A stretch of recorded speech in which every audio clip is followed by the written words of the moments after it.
Hi everybody, it's John Bard from Children's Book Insider back with another video quickie. Today I want to talk about receiving criticism. You know, we all live most of our lives in a comfort zone, and writers are no different. We want to write something, we want people to love it, and we typically don't want to hear anything to the contrary. But sometimes we need to. If we really want to get better at our craft, we need to have honest feedback. So simply having your friends or your kids read what you've written and give you an opinion, that's not enough, because they're going to love what you've written.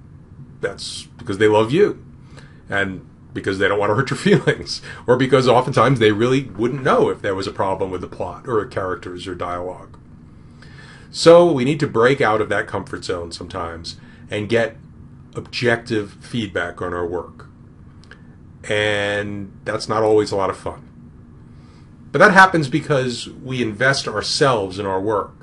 And so if somebody criticizes our work, they are, by definition of that, criticizing us.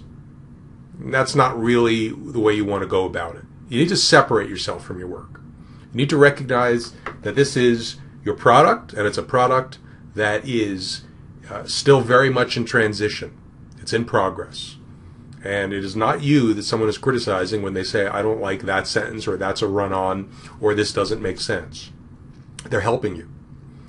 Now, it's hard to get your mind around sometimes, because you think what you've written is fantastic, you think there's nothing wrong with it, and then suddenly here comes somebody who says, you know what, that's not that great, you need to fix it. That's a gift they're giving you. It's a gift of honesty. And they're helping you. And you need to accept it that way. The question that people have is, how do I get that kind of feedback? So let's take a minute and talk about that. And there are a couple of ways. One great resource is a librarian. If you have a relationship with the librarian at your local library, and you might ask him or her to have a look at what you've written. These are folks who read things for a living. They've seen the good, they've seen the bad.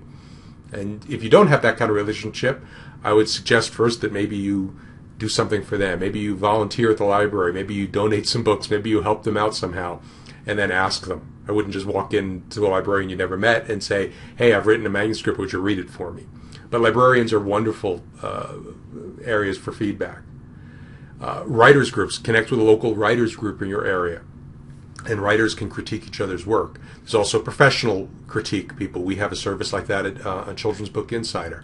You could pay for professional critique. However you get it, when you get that feedback, treat it as gold. Don't treat it as criticism. Treat it as a gift. Separate yourself from the work. They are not criticizing you. They're helping you make your work better. Continue to try to get that sort of objective feedback on everything you write. And once you've done it a few times, it'll sting less and less, and you'll reach a point where you can be completely separate from your work, where someone could tear something you've written apart and it won't even bother you. In fact, you'll say, thank goodness somebody pointed that out, so now I can fix it. It takes some time. Start small, but do it. Get out of your comfort zone and start getting real criticism, real feedback, and use it to improve your work. That's it for now. I'll be back with another video quickie real soon.